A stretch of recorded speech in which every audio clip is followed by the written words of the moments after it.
하나님 말씀 에베소서 5장 1절에서 9절까지 있는 말씀을 다 함께 찾겠습니다. 에베소서 5장 1절에서 9절입니다. 그러므로 사랑을 받는 자녀같이 너희는 하나님을 본받는 자가 되고 그리스도께서 너희를 사랑하신 것 같이 너희도 사랑 가운데서 행하라. 그는 우리를 위하여 자신을 버리사 향기로운 제물과 희생 제물로 하나님께 드리셨느니라. 음행과 온갖 더러운 것과 탐욕은 너희 중에서 그 이름조차도 부르지 말라. 이는 성도에게 마땅한 바니라. 누추함과 어리석은 말이나 희롱의 말이 마땅치 아니하니 오히려 감사하는 말을 하라. 너희도 정녕 이것을 알거니와 음행하는 자나 더러운 자나 탐하는 자 곧 우상 숭배자는 다 그리스도와 하나님의 나라에서 기업을 얻지 못하리니 누구든지 헛된 말로 너희를 속이지 못하게 하라. 이로 말미암아 하나님의 진노가 불순종의 아들들에게 임하나니 그러므로 그들과 함께하는 자가 되지 말라. 너희가 전에는 어둠이더니 이제는 주 안에서 빛이라. 빛의 자녀처럼 행하라. 9절 다 같이 읽습니다. 빛의 열매는 모든 착함과 의로움과 진실함에 있느니라. 아멘. 꽃이 아름다운 이유는 모양이나 색깔 때문이 아닙니다. 그것이 풍기는 향기 때문입니다. 아무리 화려하고 예쁜 모양을 하고 있어도 향기를 잃은 꽃은 꽃으로서의 가치가 없는 것입니다. 그래서 우리가 잘 아는 솔로몬과 스바 이왕에 대한 이야기처럼 오늘 여기서 성경에 나오는 이야기는 아닙니다만은 두 송이 장미꽃을 손으로 만져보지 않고 진짜인지 가짜인지 구분하는 방법이 무엇이었나요? 두 송이 꽃을 창가에 놓아보는 것입니다.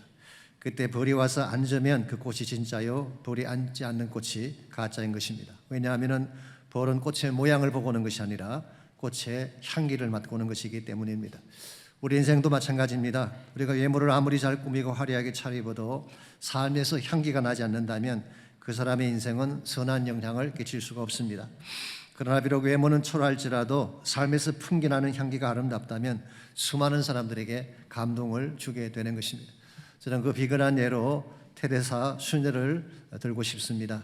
어떤 분들은 이분이 로만 캐톨릭이기 때문에 좀 릴락턴트하게 생각하시는 분도 계실지 모르지만 그분의 삶 자체는 분명 본받을 만한 면이 있다고 생각합니다. 이번에 1948년도에 인도의 캘커타로 가서 사역을 시작할 때 기존 로레토 수녀복의 전통적인 그 수녀복을 벗어버리고 가난한 벵골 여성들이 입던 살이라는 옷을 선택했습니다. 로레토 수녀의 수녀복은 화려하고 우아합니다. 그런데 사리는 천을 몸에 두르는 형태 옷이기 때문에 초라합니다. 테레사는 면으로 된 매우 저렴한 사리를 택했는데요. 그 당시 가격으로 2.5 루피 정도였다고 합니다. 미화로 환산하면 3센트 되는 정도의 가치입니다. 길거리 청소부 여성들이 입던 옷과 같은 수준이라고 합니다. 왜 그랬을까요? 가난한 사람들 가운데서 가난한 사람으로 살겠다고 하는 신념 때문이었습니다. 이와 같이 그분의 옷은 초라했고 그분의 얼굴도 넓고 남루했지만 이분이 인도 칼크타에서 33년 동안 사역을 했습니다. 탄자니아, 요르단 등에서 버려진 아이들을 데려다 키우고 병자들을 섬기고 20개 구하원을 세우고 4,700명의 나병 환자들을 섬겼습니다. 그럼에도 그녀가 1980년에 노벨상을 수상하게 되었을 때 뭐라고 했는지 아십니까? 아니 왜 나에게 이런 상을 주시는 것입니까? 예수님이 저에게 베푸신 은혜에 비하면 아무것도 아닌데 왜 나에게 이런 상을 주시느냐고. Why me? I'm not deserving. 그런 반문을 했다고 합니다. 이번 노벨상 받겠다고 로비하는 사람들이 얼마나 많은데 심지어 자신에게 그 상 주지 않는다고 노르웨이 정부에 불이익 주겠다는 사람도 있는 판인데 테레사는 오히려 자신은 자격이 되지 않는다고 했다는 것이죠. 얼마나 아름답고 경이로운 모습입니까? 저는 이와 같은 것이 꽃보다 귀하고 향기로운 삶이라고 생각합니다. 입고 있는 외형 때문이 아니라 그 속에 담고 있는 사랑과 희생이 존귀했기 때문입니다. 오늘 여러분과 저에게도 이와 같은 향기가 필요합니다. 잘난 척, 거룩한 척, 나만 옳다고 그러던 피우는 삶이 아니라 어디를 건드려도 그리스도의 향기가 나는 그런 삶을 살아야 됩니다. 그래야만 우리 때문에 세상이 밝아지게 되고 우리 때문에 복음의 향기가 온 땅을 덮게 되는 것입니다. 우리의 삶은 과연 향기를 풍기며 살고 있는 것인지 아니면 악취를 풍기며 살고 있는지, 우리 삶 속에는 그리스도의 향기가 나는 삶인지 세상의 향기가 나는 삶인지, 우리가 풍기는 냄새가 어떤 것인지를 점검하는 것은 대단히 중요한 것입니다. 우리 모두는 예수님 만난 크리스찬이기 때문에 당연히 우리 속에는 그리스도가 계셔야 되고 그리스도가 주시는 향기를 우리 삶을 통해 표현하며 살아가야 되는 것입니다. 그때 우리 삶이 하나님께 영광이 되고 약한 세상 가운데 선한 영향을 끼칠 수 있게 되는 것입니다. 여러분과 제가 크리스찬으로서 이 땅에 그리스도의 향기를 풍기며 살아가려면 과연 무엇이 필요할까요? 오늘 같이 읽은 본문에 보시게 되면 하나님의 자녀가 풍겨야 될 향기로운 삶에 대한 말씀이 소개가 되어 있습니다. 먼저 1절 말씀 보겠습니다. 그러므로 사랑을 받는 자녀같이 너는 하나님을 본받는 자가 되고, 여기 보시면 하나님을 본받는 자가 되라고 했는데요, 본받는 자라는 헬라 말이 이메타이라고 하는 단어입니다. 여기서 나온 영어가 imitate라는 영어죠. 한국 사람들에게는 모방자, 모조품, 짝퉁 같은 그런 의미로 사용이 됩니다만은 오늘 본문에서는 좋은 의미로 사용이 됐습니다. 닮은 자라는 뜻입니다. followers, 따르는 자라는 의미를 갖고 있습니다. 마치 자녀가 부모를 닮듯이 우리 모두가 하나님을 닮아야 한다는 것입니다. 그런데 문제가 있습니다. 하나님을 닮으려면 하나님이 보여야 되는데 우리 하나님을 볼 수가 없잖아요. 어떻게 보이지 않는 하나님을 닮을 수가 있을까요? 그것은 그리스도를 닮으면 되는 것입니다. 골로새서 2장 15절 말씀에 하면은 그리스도는 보이지 않는 하나님의 형상이라고 했어요. He is the image of the invisible God. 우리 눈에 보이지 않는 하나님을 보여주는 형상이 예수님이라고 했습니다. 그러므로 하나님은 보이지 않지만 그리스도를 보면 하나님을 볼 수 있는 것입니다. 요한복음 14장 9절에서도 빌립이 아버지를 보여주옵소서 했을 때에 예수님께서 뭐라고 답변하셨나요? 나를 본 자는 아버지를 보았거늘 빌립아 내가 이렇게 오래 너와 함께 있었는데 아직도 나를 알지 못하느냐, 그렇게 말씀하셨어요. 예수님 보았으면 하나님 아버지를 본 것입니다. 예수님을 보면 하나님의 성품과 사랑과 능력이 어떠한지를 알게 되는 것입니다. 이런 의미에서 예수 그리스도는 하나님의 계시라고 표현할 수가 있습니다. 하나님에 관한 모든 것을 다 보여주셨기 때문이죠. 자, 그렇다면 여러분과 제가 본받아야 될 예수님은 어떤 일을 하신 분일까요? 2절을 봅니다. 그리스도께서 너희를 사랑하신 것 같이 너희도 사랑 가운데 생하라. 그는 우리를 위하여 자신을 버리사 향기로운 제물과 희생 제물로 하나님께 드리셨느니라. 여기 보시면은 향기로운 제물과 희생 제물로 드려주다는 표현이 나오죠. 향기로운 제물이라고 하는 말은 하나님께서 기뻐 받으시는 제사라고 하는 뜻입니다. 사실 오늘 본문의 원문을 보게 되면요, 향기로운이라고 번역한 단어가 실제로는 두 개의 단어입니다. 오스멘 요디아스라고 하는 두 개의 단어예요. 오스멘이라고 하는 말은 냄새라고 하는 뜻입니다. 영어로 표현하면 아로마, odor 그렇게 번역을 할 수 있죠. 요디아라는 말은 형용사로서 좋다는 뜻입니다. 그래서 많은 영어 성경도 이것을 aroma of sweet smelling 혹은 fragrant smelling 그렇게 번역을 했습니다. 사실 냄새라고 하는 것은요, 물질이 가지고 있는 고유한 성분에서 나오는 것입니다. 그래서 좋은 냄새도 있고 나쁜 냄새도 있죠. 예컨대 빵 굽는 냄새 좋은가요, 나쁜가요? 아마 사람에 따라서도 다를 것입니다. 청국장 어떤가요? 좋아하시는 분도 있고 싫어하시는 분도 계실 것입니다. 커피 타는 냄새, 옛날 중국집에서 나오는 요리 냄새 얼마나 좋았어요. 고깃집을 다녀오게 되면 몸에서 고기 타는 냄새가 난다고 합니다. 그래서 고깃집 갔다가 집에 들어가게 되면 강아지들이 기가 막히게 알고 달려들지 않습니까? 왜 너희들만 먹었냐 이거죠. 그래서 어떤 분은 꼭 먹다 남은 갈비나 뼈다귀를 가지고 사가지고 가시기도 합니다. 이와 같은 것이 냄새예요. 이 본질에서 나오는 것입니다. 그런데 오늘 본문에서 예수님이 하나님께 드린 냄새는 sweet smelling, fragrant aroma, 향기로운 냄새였다는 것입니다. 즉 하나님이 기뻐 받으시는 제사였다는 것입니다. 창세기 8장 21절에 보시면은 노아가 하나님께 번제를 드렸을 때 여호와께서 그 향기를 받으셨다는 말씀이 나와요. 개역 한글에서는 흠향하셨다 그렇게 번역을 했습니다. 그래서 하나님이 받으신 향기를 pleasing aroma, fragrant aroma 그렇게 번역했습니다. 도대체 노아가 드린 제사가 어떤 제사였기에 하나님께 향기로운 제사가 된 것일까요? 노아의 경우는 40일간의 홍수가 끝나고 심판을 면하신 하나님께 그 은혜를 감사하며 올려드린 번제였습니다. 그때 하나님께서 그 제사의 향기를 맡으시고 다시는 물로 심판하지 않으리라고 약속하시고 그 징표로 무지개를 보여주셨습니다. 이 무지개는 언약의 징표였습니다. 이 일이 있고 나서 약 수천 년의 세월이 지난 어느 날 갈보리 언덕에 또 하나의 제단이 세워졌습니다. 그것은 바로 십자가 제단이었습니다. 로마 사람들은 그것을 처형의 제단이라고 생각했는지 모르지만 하나님은 그것을 온 인류를 구원하시기 위한 어린 양의 제단으로 삼으셨습니다. 어린 양의 피로 말미암아 하늘과 땅 사이에 진정한 평화가 임하게 하셨습니다. 이 십자가를 바라보는 자는 더 이상 심판이 이르지 않고 영원한 생명에 이른다고 하는 피의 언약을 갈보리 언덕에서 체결해 주신 것입니다. 그러므로 주님께서 드시는 이 희생제사 속에는 우리를 향하신 하나님의 사랑이 담겨져 있습니다. 완전한 사랑, 무조건적이고 영원한 사랑이 담겨져 있습니다. 어떤 죄인도 어떤 누추한 인생도 이 십자가 사랑 앞에서 다 용서받을 수 있기 때문이죠. 이것이 바로 예수님께서 여러분과 저에게 남겨주신 사랑의 향기입니다. 그러므로 우리가 정말 예수님을 만났다면 우리도 우리 마음속에 이 사랑의 향기가 있어야 되는 것입니다. 우리 모두가 본받아야 될 삶의 궁극적인 모델이 바로 예수 그리스도이기 때문입니다. 사도 바울은 고린도서 2장 14절에서 각처에서 그리스도를 아는 냄새를 나타내시는 하나님께 감사한다고 했습니다. 그리스도를 아는 냄새가 어떤 냄새일까요? 그것은 바로 복음의 향기를 말하는 것입니다. 우리 안에 예수님께서 계시게 되면 당연히 우리를 통해 그리스도의 향기가 나타나는데 이것이 바로 복음의 향기인 것입니다. 이것이 우리에게 있을 때에 개인이건 교회이건 하나님께 영광이 되는 것입니다. 흔히 나만 하나님 앞에 떳떳하면 됐지 다른 사람 의식할 필요가 있냐 그런 분이 계실지 모르지만 잘못 생각하신 것입니다. 내가 앉았다 일어선 곳, 내가 지나간 곳, 아니 내가 지금 서 있는 삶의 현장 속에는 언제나 내가 풍겨내는 냄새가 있다는 사실을 알아야 됩니다.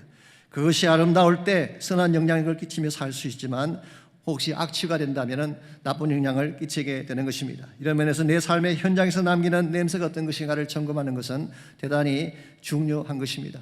할 수만 있다면 여러분과 제가 인생을 살아가면서 하나님의 향기, 예수 그리스도의 아름다운 향기를 나타내며 살아가야지 우리 삶 자체가 하나님께 영광이 되는 것입니다. 우리가 어떻게 하면 이 땅을 사는 동안에 인간적인 냄새가 아니라 그리스도의 향기를 나타내며 하나님께 영광을 돌리며 살아갈 수가 있을까요? 오늘 같이 본문을 중심으로 우리가 예수님처럼 아름다운 향기를 풍기내려면 꼭 필요한 몇 가지 원리를 함께 정리하려고 합니다. 첫 번째로 그리스도처럼 아름다운 향기를 풍기며 살아가려면 향기의 출처가 있어야 됩니다. 향기의 출처가 있어야 돼요. 우리가 무엇에 연결되어 있느냐에 따라서 우리가 풍겨내는 냄새가 달라지는 것입니다. 세상과 연결되어 있으면 세상의 냄새를 풍길 수밖에 없습니다. 그러나 그리스도와 연결되어 있으면 그리스도의 향기가 나는 것입니다. 그래서 2절 말씀 다시 보겠습니다. 그리스도께서 너희를 사랑하신 것 같이 너희도 사랑 가운데서 행하라고 했어요. 여기 분명한 전제가 그리스도께서 너희를 사랑한 것 같이라고 했어요. 우리가 먼저 사랑한 것 아닙니다. 우리가 먼저 선한 일을 행한 것이 아니라 그리스도께서 우리를 먼저 사랑하셨어요. 여기서 바울이 전제하는 것은 그리스도와 우리의 관계성입니다. 우리가 예수님 만나고 그분의 사랑을 받고 그분의 통해 구원을 받은 후에라야지 우리도 다른 사람을 사랑할 수 있다는 뜻입니다. 그러므로 진정한 차원에서 사랑의 향기를 풍기려면 사랑의 원천이신 예수 그리스도에게 뿌리를 내려야 하는 것입니다. 그렇지 아니하고 인간 자체가 가진 냄새를 풍기게 되면 악취가 날 수밖에 없습니다. 그런데 2절을 계속 보시게 되면 이 예수님께서 갈보리 언덕에서 들어질 때에 어떤 향기를 풍겼는가, 그분의 죽음이 어떤 종류였는가가 잘 나타나 있습니다. 그런 우리를 위하여 자신을 버리사 향기로운 제물과 희생제물로 하나님께 드리셨느니라. 여기 보시면은 향기로운 제물로 죽으실 때에 주님의 죽음이 띄고 있던 세 가지 차원의 성격이 여기에 잘 묘사가 되어 있습니다. 첫 번째가 그의 죽음은 대속적이었어요. 우리를 위하여라고 했죠. 이것은 그의 죽음이 우리를 대신한 죽음인 것을 말하는 것입니다. 두 번째로 그의 죽음은 형벌적이었습니다. 피널 한 것이었어요. 죄에 대한 대가를 지불한 것입니다. 그러므로 그것은 엄청난 고통과 아픔이 동반되는 죽음이었어요. 어떤 분들은 그렇게 생각합니다. 예수님은 하나님이시니까 실제로 아프지 않았을 것이다 그렇게 생각하지만 아닙니다. 그분은 하나님이면서 동시에 인간이셨어요. 그러므로 그분의 아픔은 real pain이었어요. 그분의 죽음은 real death, 가상적인 죽음이 아니었습니다. 살점이 뜯겨져 나오고 피가 터져 나오고 심장이 터져 나오는 real pain을 예수님께서 당해 주신 것입니다. 세 번째로 그의 죽음은 자발적이었어요. 누가 강요한 것이 아닙니다. 힘이 약해서 당하신 것도 아닙니다. 그는 자발적으로 기꺼이 이 고난의 잔을 마신 것입니다. 왜 그랬을까요? 여러분과 저를 사랑하기 때문에, 이 길만이 우리를 살리는 길이셨기 때문입니다. 이것이 예수님께서 갈보리 언덕에서 남겨주신 사랑의 향기입니다. 실제로 예수님이 십자가에서 처형당하실 때에 그분의 몸에서 향기가 났습니다. 마치 마이클 스미스가 쓴 찬양 가사처럼 주님은 짓밟힌 장미꽃처럼 like a rose trampled on the ground. 땅에 짓밟힌 장미꽃처럼 그의 몸은 찢어져 죽어갔다고 묘사했어요. 여러분, 장미라고 하는 꽃은요, 짓밟힐 때, 깨어질 때 더 짙은 향기가 나타난다고 하지 않습니까? 예수님의 향기가 그런 것이었습니다. 그는 온몸이 찢어지는 아픔 속에서, 몸의 모든 피와 물이 다 쏟아지는 고통 속에서 하늘을 향해 부르짖었어요. 아버지여, 저들의 죄를 용서해 주십시오. 이것은 모든 죄인들을 향한 용서의 선포였습니다. 이 선포와 함께 온 우주와 하늘을 덮는 참 사랑의 향기가 나타나게 된 것입니다. 여러분과 제가 예수님께 연결되게 되면 이 사랑의 향기를 맡게 돼요. 그리고 이 사랑의 향기가 우리의 향기가 되어서 온 세상 사람들에게 사랑을 나누며 살 수가 있는 것입니다. 이런 측면에서 우리가 풍길 참된 향기의 출처는 우리 자신이 아니라 예수 그리스도 자신입니다. 솔직히 말씀드려서 우리 인간 스스로가 낼 수 있는 냄새는 악취일 수밖에 없습니다. 우리 안에는 선한 것이 없기 때문이죠. 예수님께서도 마태복음 15장 17절에서 20절에서 제자들이 손 씻는 문제 때문에 바리새인들이 시비를 걸었을 때에 이렇게 말씀하셨어요. 입으로 들어가는 것이 사람을 더럽게 하는 것이 아니라 입에서 나오는 것, 즉 마음에서 나오는 것이 사람을 더럽게 하는 것이다 말씀하시면서 인간의 마음속에 있는 더러운 본성을 지적하셨어요. 악한 생각, 거짓, 도둑질, 살인, 비방의 선뿌리, 이것들이 우리가 풍기는 모든 악취의 근본임을 말씀해 주셨습니다. 그러므로 우리가 아무리 외형을 도덕이나 윤리나 체면으로 장식을 잘해도 우리 심령 속에 이런 악한 것이 있다면 우리에게서는 악취가 나올 수밖에 없는 것입니다. 그래서 우리가 풍기는 냄새는 filthy and stink smell, 아주 더럽고도 누추한 악취를 낼 수밖에 없는 것입니다. 그래서 오래전에 미국 사람들이 하던 이야기 중 이런 이야기가 있죠. 아마 소련과 미국의 냉전 관계 있을 때 나온 이야기 같습니다만은 인간의 악취 얼마나 오래 견딜 수 있나를 테스트하기 위해 세 사람을 스컹크가 있는 굴 속에 넣었대요. 그랬더니 맨 먼저 불란서 사람을 넣었더니요 10분 만에 튀어나왔습니다. 불란서 사람들은 냄새에 민감하니까 견디기가 쉽지 않았던 거죠. 두 번째로 영국 사람을 넣었더니 30분 만에 튀어나왔습니다. 섬나라 사람이니까 조금은 더 견뎠던 것입니다. 세 번째로 시베리아에 살고 있던 러시아 사람을 넣었더니 약 1시간 만에 스컹크가 튀어나왔대요. 시베리아 사람의 냄새가 얼마나 지독한지 스컹크가 손을 들고 나온 것입니다. 여러분, 이와 같은 것이 시베리아 사람에게만 해당되는 것일까요? 우리 모두도 filthy and stink, 정말 지독하게 더러운 냄새를 풍기는 존재입니다. 우리 인간 자체는 그런 거예요. 이와 같이 착한 존재이지만 만일 예수 그리스도라고 하는 사랑의 원천에 연결되게 된다면 스토리는 달라지게 되는 것입니다. 내 안에와 같이 악한 모든 죄악들이 남아있지만 우리의 모든 죄를 예수님께서 말갛게 씻겨내시고 그리스도가 임재하게 된다면 우리 삶의 스토리는 달라지게 되는 것입니다. 우리 안에 주님이 남겨주신 사랑의 향기가 우리 삶을 통해 나타나게 되는 거예요. 이와 같은 것이 우리가 꽃을 피우며 아름답게 살 수 있는 그와 같은 원리가 되는 것입니다. 그러므로 정말 우리가 밝고 빛나고 아름답게 살기를 원한다면 반드시 그리스도 안으로 들어와야 됩니다. 그분과 친밀한 관계 속에 살아야 됩니다. 그분과 함께 시간이 많으면 많을수록 그분과의 관계가 깊으면 깊을수록 우리가 풍기는 향기는 더 진하고 아름답게 되는 것입니다. 그리스도 안에 있게 되면 심지어 고난과 역경 속에서도 우리 향기를 품으며 사는 인생이 될 수가 있습니다. 1985년도에 레이건이 대통령에 취임한 후에 첫 번째 상하원 연합 연설 자리가 있었어요. 우리가 State of Union Address다 그러죠. 그 자리에 한 늙은 흑인 여성을 초청해서 소개한 적이 있습니다. 그분의 이름이 클라라 헬이라고 하는 분입니다. 이분은 뉴욕의 할렘가에서 태어나서 어린 시절을 불행하게 보낸 사람입니다. 그가 젖 먹일 때 아버지가 총에 맞아 돌아가셨어요. 그의 어머니는 노동자들에게 점심 만들어 배달하는 일을 하시다가 헤일이 16세 되던 해에 병으로 세상을 떠났습니다. 나중에 결혼해서 왁스칠하는 비즈니스를 남편과 같이 했는데요. 그의 남편이 27살 때 새 아이를 넘겨놓고 세상을 떠났습니다. 한마디로 불행과 불행의 연속이었죠. 그러나 헤일은 믿음 안에서 희망을 버리지 않았습니다. 언젠가는 자신의 인생도 희망의 불꽃처럼 쓰임받을 수 있다는 믿음으로 매일을 살아간 것입니다. 그러나 어느 날 헤일이 딸을 데리고 거리를 지나가다가 가난한 아기를 버리는 무정한 여자를 목격하게 됐습니다. 약물 중독자 어머니였어요. 그래서 헤일이 그 아이를 데려다가 키웠어요. 그 후에 또 지나가다 그런 아이가 있길래 또 데려다 키웠어요. 그랬더니 이것이 소문이 났는지 헤일의 집 앞에 아기를 버리고 하는 자들이 많아졌어요. 그래서 아예 집 앞에 헤일 하우스라고 하는 간판을 내걸고 마약, 알코올 중독자, 에이즈 감염자들로서 알을 양육할 수 없는 극빈자들의 젖먹이들을 데려다가 대신 길러주는 사역을 시작하게 됐습니다. 이렇게 해서 시작된 것이 헤일 하우스 사역이라는 유명한 사역이 된 것입니다. 약 30여 년 동안 2천여 명의 아이를 맡아 길렀고요. 그녀의 별명이 마미 혹은 마더였습니다. 이번에 레이건 대통령 앞에 섰을 때에 다음과 같은 말을 했다고 합니다. 하나님의 사랑에 비하면 저의 사랑은 비천한 모조품에 불과합니다. 그러나 기억하십시오. 사랑은 인간을 부유하게 만들진 않아도 가치 있게 만듭니다. 사랑은 인간을 유명하게 만들진 않아도 아름답게 만듭니다. 저는 이것을 나의 주 예수 그리스도로부터 배웠습니다. 여러분, 저는 이와 같은 것이 꽃처럼 향기로운 삶이라고 생각합니다. 우리 환경이나 우리 삶의 접근감은 상관이 없습니다. 내 마음속에 예수 그리스도의 사랑을 품으면 우리도 이 사랑을 남기며 살아갈 수가 있는 것입니다. 그러므로 우리가 정말 꽃처럼 향기롭게 살기를 원한다면 그리스도로 충만케 달라고 기도하시기 바랍니다.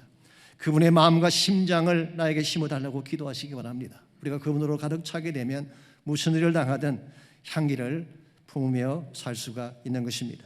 두 번째로 그리스도처럼 아름답게 살려면 향기의 확산이 필요합니다. 향기라고 하는 것은 확산되고 퍼져가는 성향을 가지고 있죠.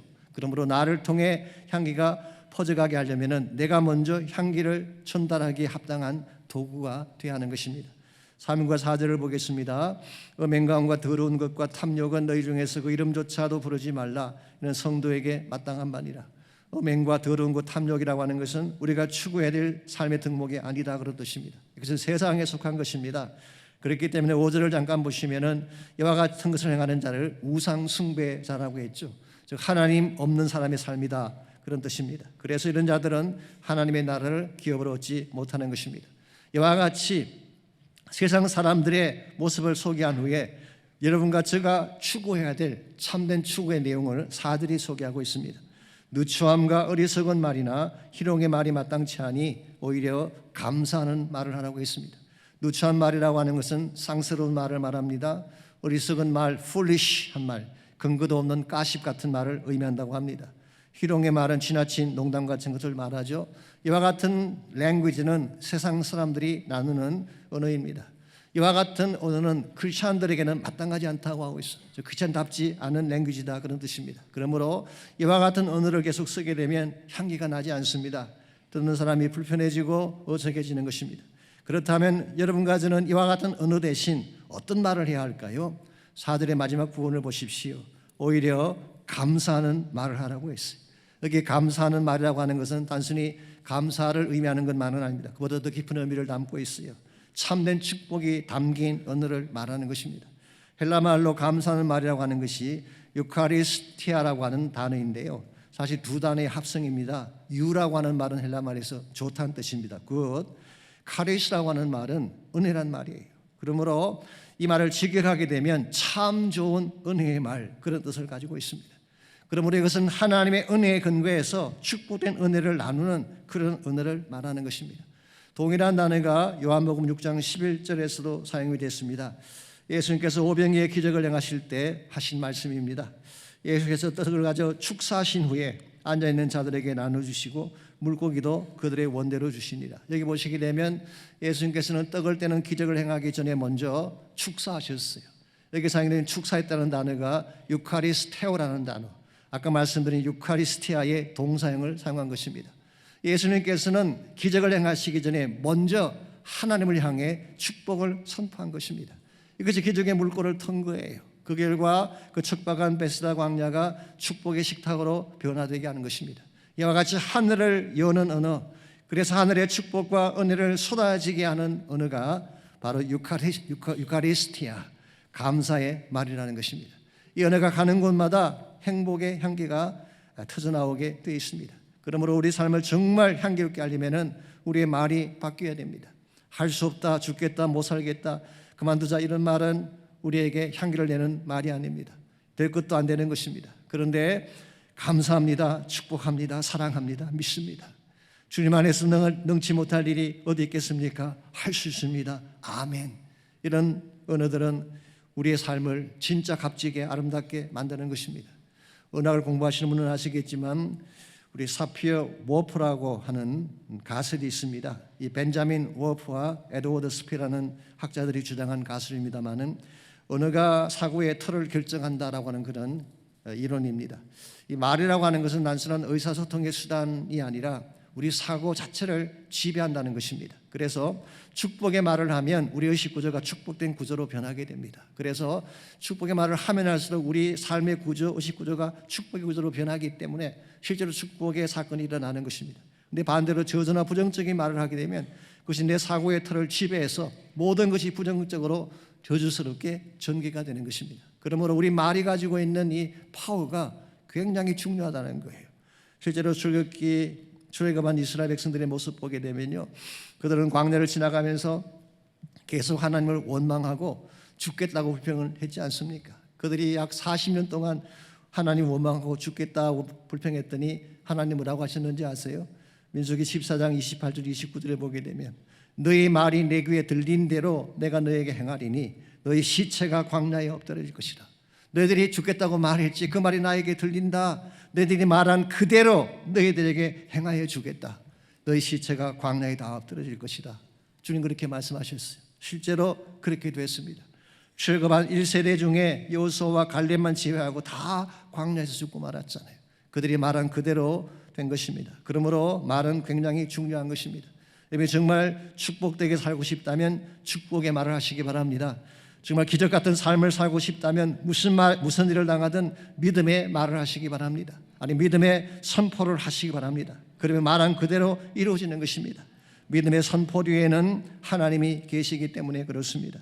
이런 의미에서 우리의 삶을 통해 그리스도의 향기가 번져가게 하려면 나의 입술에 축복과 감사가 넘치게 해야 되는 것입니다. 어떤 일을 당할지라도 낙심하지 않고 감사하며 찬양하며 살게 되면 사도행전 16장에 바울과 실라가 경험했던 것과 똑같은 역사가 일어날 수가 있습니다. 옥토가 흔들리고 옥문이 열리게 되고 결박했던 체인이 풀리고 축복과 복음의 향기가 온 집을 덮게 되는 것입니다. 놀라운 사실은 바울이 한밤중에 노래했을 때에 빌립보 감옥 안에 죄수들이 다 들었다고 했어요. 이게 크리스찬이 풍기는 향기인 것입니다. 오늘과 제 인생 가운데도 분명히 광야가 있을 것입니다. 나는 저물어가고 빈들에서 홀로 걸어야 되는 상황이 찾아올 수가 있을 것입니다. 그때 하늘을 향해 축사하시기 바랍니다. 축복을 선포하고 감사의 기도를 드려보시기 바랍니다. 그러면 하나님의 일하심을 맛보게 될 줄 믿습니다. 이와 같이 우리가 향기로운 인생을 살아가려면 첫째로 예수 그리스도 안에 우리 삶의 뿌리를 내려야 돼요. 향기의 출처는 나에게 있는 것이 아니라 그리스도에게 있기 때문입니다. 둘째로 무슨 일을 당하든 감사를 선포하며 사시기 바랍니다. 그때 축복의 향기가 여러분을 통해 흘러가게 되는 것입니다. 마지막 세 번째로 그리스도처럼 향기를 풍기며 살려면은 향기의 사명이 있어야 됩니다. 향기의 사명이라는 말은 향기를 통해 맺게 될 열매를 말하는 것입니다. 먼저 6절과 7절을 보시게 되면 우리가 함께서는 안 될 불순종의 자녀들의 삶에 대해서 먼저 말씀을 합니다. 누구든지 헛된 말로 너희를 속이지 못하게 하라. 이로 말미암아 하나님의 진노가 불순종의 아들들에게 임하나니 그러므로 그들과 함께하는 자가 되지 말라. 여기 헛된 말이라는 표현이 나오죠. 헛된 말로 속이지 말게 하라. 헛된 말이라고 하는 것은 문자적으로 empty word라는 뜻입니다. 알맹이가 빠진 엉터리 속임수를 말하는 것입니다. New Living Translation은 조금 이것을 의역해서 다음과 같이 번역을 해놓았어요. 이러한 죄들을 변명하려고 애쓰는 자들에게 속지 말라. 그렇게 번역해 놓았어요. Don't be fooled by those who try to excuse these sins. 이와 같은 죄들을 excuse 하려고 하는 자들의 시도에 속지 말라. 그렇게 번역을 해놓았어요. 쉽게 말하면 이런 것입니다. It's okay. 다른 사람도 다 죄를 짓는데 뭐 그래? 괜찮아. 아무 일 없어. 마리아나 오케이. 한 잔의 술 오케이. 이런 말에 속지 말라는 것입니다. 이 마리아나라고 하는 것이 얼핏 보게 되면 별거 아닌 것 같지만요, 제가 볼 때는 굉장히 심각한 문제를 가져올 수가 있습니다. 마리아나를 피우게 되면 절대로 그것으로 끝나지 않습니다. 그 다음 단계로 가는 거예요. 그럼 점점 깊은 단계로 들어가서 그 인생을 마치는 것입니다. 저는 솔직히 미국이라는 나라가 왜 이와 같은 것을 합법하는지 솔직히 이해가 안 됩니다. 세수익 때문에, 결국 돈 때문에 그런 일을 하는 것인가요? 그렇다면 참 안타깝습니다. 그것 때문에 자녀가 망가지고 가정이 무너지고 사회가 무너지는데 That's okay라고 말한다면 이것만큼 잘못된 가르침이 어디 있겠어요? 그러므로 오늘 본문은 이와 같은 헛된 속임수에 속지 말라라고 말한 것입니다. 그러면서 여러분과 제가 추구해야 될 삶의 내용을 8절과 9절에서 소개하고 있습니다. 너희가 전에는 어둠이더니 이제는 주 안에서 빛이라. 빛의 자녀들처럼 행하라. 빛의 열매는 모든 착함과 의로움과 진실함에 있느니라. 전에는 우리도 그들과 똑같았다는 것입니다. 예수 믿기 전까지는 똑같이 그렇게 살았어요. 그런데 이제 예수님 만났으니까, 그리스도 안에 들어왔으니까 빛의 자녀가 되라는 것입니다. 빛의 자녀가 맺어야 될 열매가 어떤 것인가요? 착함, goodness, 의로움, righteousness, 진실함, truth라고 했습니다. 이게 바로 빛의 열매가 가져올 아름다운 열매들인 것입니다. 이와 같은 것들이 우리 삶 속에 있을 때에 그리스도의 향기가 나타나기 시작하고, 이런 것들이 우리 삶 속에 있을 때에 어두운 세상을 변화시킬 수 있는 것입니다. 크리스찬 삶이라고 하는 것은 우리만을 위한 삶이 아닙니다. 주변 사람들에게 영향을 끼치는 것이기 때문에 우리가 먼저 밝고 빛난 인생이 돼야지 주변을 밝게 만들 수가 있는 거예요. 사도 바울은 고린도후서 2장 15절에서 이렇게 말씀하셨습니다. 우리는 구원받는 자들에게나 망하는 자들에게나 하나님 앞에서 그리스도의 향기라고 했습니다. 우리가 그리스도의 향기가 되어야 될 대상이 누구라는 것입니다. 구원받은 자들만이 하려는 것입니다. 교회 다니는 사람들, 신앙 공동체 안에서만 향기가 되라는 뜻이 아니에요. 망하는 자들에게도, 즉 불신자들에게도 향기가 되어야 한다고 말씀하고 있어요. 왜 그럴까요? 그래야 그들도 이 향기를 맡고 구원에 참여할 수 있기 때문입니다. 이런 면에서 우리 모두가 가져야 될 참된 사명은 우리 모두가 복음의 향기가 되는 것입니다. 어디를 건드리건 그리스도가 튀어나올 수 있도록 그리스도의 사랑과 은혜로 우리 삶이 충만해야 되는 것입니다. 그때에 우리 때문에 소망을 잃었던 사람들이 주께로 돌아오게 되고, 우리 때문에 어둠 가운데 살던 사람들이 빛으로 나와 빛의 자녀가 되는 것입니다. 사실 여러분과 제가 살고 있는 이 시대는 어둡고 척박한 시대입니다. 밤의 현실이 우리를 덮어오고 있지 않습니까? 영적으로 참 어둡습니다. 경제적으로도 어둡고 암담하고 사회적으로도 혼란합니다. 그래서 많은 사람들이 방황하며 절규하고 있죠. 그러나 아무리 세상이 어둡고 척박해도 빛 대신 예수님이 찾아오기만 하면 우린 그 절망을 딛고 일어날 수가 있습니다. 예수 그리스도는 모든 절망을 깨뜨리고 부활하신 생명의 주님이시기 때문입니다. 사실 크리스찬 삶의 파워는요, 깨어짐과 절망 속에서도 다시 꽃처럼 피어남이 있습니다. 그게 참 생명과 소망의 메시지가 담겨져 있기 때문이죠. 그러므로 절망이 왔다고 같이 절망하면 안 돼요. 어둠이 왔다고 함께 어둠으로 가면 안 됩니다. 우리는 빛의 자녀답게 고난 속에서도 꽃을 피우는 인생으로 바뀌어야 되는 것입니다. 1945년도에 우리가 아는 것처럼 히로시마의 원자폭탄이 터지지 않았습니까? 그때 온 땅이 폐허로 변하게 됐습니다. 많은 전문가들은 이 죽음의 땅에서는 70년 동안, 향후 70년 동안 아무것도 자라지 못할 것이라고 전망을 했습니다. 그랬는데요, 놀랍게도 그 이듬해인 1946년도에 그 폭발된 그 폐허 위에, 불타고 방사능이 가득 찬 그 황무지에 그 땅을 뚫고 피어나온 한 송이 꽃이 있었습니다. 그 꽃이 올레안드라고 하는 꽃입니다. 사진에 보시는 것처럼 아름답죠? 향기가 넘치는 꽃입니다. 히로시마 시민들은 이 꽃을 절망 속에서 피어난 희망이라고 불렀고, 1973년도에 시민 투표로 그 꽃을 시화로, 도시의 꽃으로 선정을 했다고 합니다. 여러분, 그냥 자라는 꽃도 아름답지만 절망 속에서 피어난 꽃은 더 아름답고 향기가 깊은 것입니다. 꽃의 향기는 깨어질 때 더 깊고 아름답게 나오기 때문에 그렇습니다. 우리 인생도 마찬가지입니다. 인생에 고난이 없고 눈물이 없으면 좋겠지만 현실은 그렇지 않습니다. 깨어짐에 아픔이 있고 혼자 삼켜야 하는 눈물의 시간들이 있습니다. 그럴지라도 우리는 꽃처럼 아름답게 다시 피어나야 됩니다. 왜냐하면 우리 안에는 부활하신 예수님이 살아계시기 때문에, 아니 온몸이 찢어지는 아픔을 통해 우리를 사랑하신 구원의 하나님이 우리 안에 계신 예수 그리스도이기 때문입니다. 그러므로 무슨 일을 당할지라도 주님과 함께 일어서시기 바랍니다. 고난 중에도 찬양하고 깨어짐에도 노래하시기 바랍니다. 그때 우리 삶은 더 깊고 아름답게 그리스도의 향기를 나타내게 될 것입니다. 조금 전에 소개해드렸던 히로시마 원폭에도 불구하고 피어난 꽃을 보며 오래전에 누군가가 노래를 지어 불렀습니다. 그 제목이 하나모라고 하는 노래입니다. 오늘 어린아이들을 위해 지은 노래라고 하는데요, 삿포로에 선교 가셨던 한 선교사님이 이 곡을 듣고 한국에 가져오셔서 번역을 했어요. 그것이 우리가 부르는 유명한 찬양 꽃들도라고 하는 찬양이 된 것입니다. 여러분, 우리 안에는 원래 아름다운 것이 없었습니다. 그러므로 향기도 없었습니다. 그러나 주님의 아름다우심이 우리 아름다움이 될 때 여러분까지도 향기 나는 인생이 될 수가 있습니다. 그러므로 우리 마음속에 그리스도가 가득 차게 하려고 기도하십시오. 더럽고 누추한 나의 심령 속에 주님 오셔서 주님의 십자가 보혈로 나의 마음을 깨끗하게 하시고 그리스도의 사랑과 은혜가 내 마음을 가득 채우게 달라고 기도하십시오. 그리스도가 가득 차면 향기를 나타낼 수밖에 없습니다. 혹시 여러분 가운데 고난 중에 사는 자가 있나요? 깨어진 아픔과 눈물의 꼴짝을 지나가는 자가 혹시 있나요? 절대로 낙심하지 마십시오. 모자나 열매 맺히고 웃음소리가 날 날이 반드시 있을 것이기 때문에 절망의 밤을 통과하는 자가 있다면 절대로 포기하지 마십시오. 언젠가는 하늘이 열리고 마침내 꽃들이 피고 영광의 주가 오실 것이기 때문입니다. 이 사실을 기억하고 여러분이 마음속에 어떠한 고통을 갖고 있을지라도 아픔을 가지고 있을지라도 이 아픔을 성화시켜서 꽃이 되게 하고 향기가 되게 하고 하나님의 축복이 되는 그런 삶을 추구하시기를 바랍니다.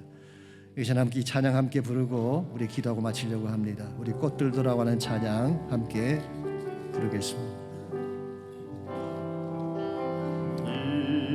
이곳에 생명샘 솟아나 눈물 골짝 지나갈 때에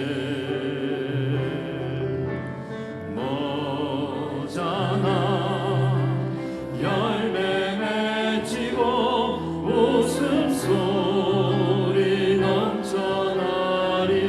네, 다시 한번 고백합니다. 이곳에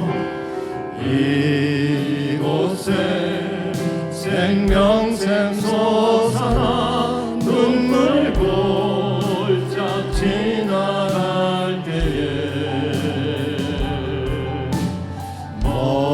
모자라 열매 맺히고 웃음소리 넘쳐나리라. 꽃들도 구름도 바람도 많아도 찬양하라 찬양하라 예수를 하늘 울리며 노래 나의 영혼아 은혜의 주 은혜의 주 은혜의 주 그날에 하늘이 열리고 모든 이가 보게 되리라. 마침내 꽃들이 피고 영광의 주가 오시리라. 우리 다시 한번 고백합니다. 그날에 하늘이 열리고 모든 이가 보게 되리라. 우리 다 일어나서 함께 찬양하겠습니다. 마침내 꽃들이 피고 영광의 주가 오시리라. 꽃들도 구름도 바람도 넓은 바다도 찬양하라 찬양하라 예수를 하늘 울리며 노래해 나의 영혼아 은혜의 주 은혜의 주 은혜의 주. 다시 한번 고백합니다. 꽃들도 구름도 바람도 넓은 바다도 찬양하라 찬양하라 예수를 하늘 울리며 노래해 나의 영혼아 은혜의 주 은혜의 주 은혜의 주 은혜의 주 은혜의 주 은혜의 주 은혜의 주 은혜의 주